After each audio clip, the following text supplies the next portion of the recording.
இன்னைக்கு நினைச்சு பாருங்க, இப்போ மோடி எத்தனை வருஷம் சார் ஆட்சியில இருக்காரு? 12 வருஷத்துக்கு மேலயா சார்? 11 இயர்ஸ் கிராஸ் பண்ணிட்டார்.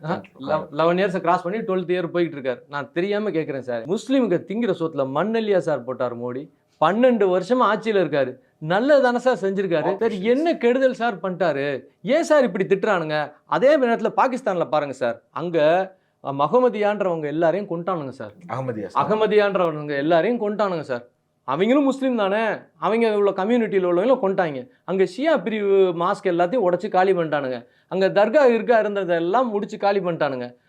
அங்கே ஒரு முஸ்லீமா சேஃபாக இருக்க முடியலன்னு அந்த ஊர் மக்களே சொல்கிறாங்க சார்.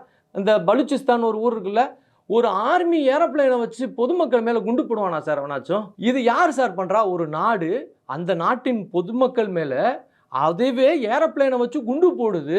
என்ன சார் அதையும் இதையும் கம்பேர் பண்ணுங்க சார். கம்பேர் பண்ண முடியுமா சார்? 12 வருஷம் பிஜேபி ஆர்எஸ்எஸ் மோடின்னு சொல்லிட்டு இருக்கியே, இவ்வளவு சேஃபா இவ்வளவு சந்தோஷமா இங்க இருக்க நீ இதே 12 வருஷம் நீ பாகிஸ்தான்ல இருந்திருந்தீங்கன்னா எவன் வந்தாலே கொண்டிருப்பான். நீ ஷியானா கொண்டிருப்பான், நீ அகமதியானா கொண்டிருப்பான், நீ வேற பிரிவினா கொண்டிருப்பான், பெங்காலி பேசியிருந்தா கொண்டிருப்பான், பலுச்சினா கொண்டிருப்பான். நினைச்சு பாரியா நீ எவ்வளவு சேஃபா இங்க இருக்கிற? கொஞ்சமாவது ஏதாவது கொஞ்சம் யோசிக்கிறியா? உனக்கு என்ன அவருக்கு குறை வச்சாரு?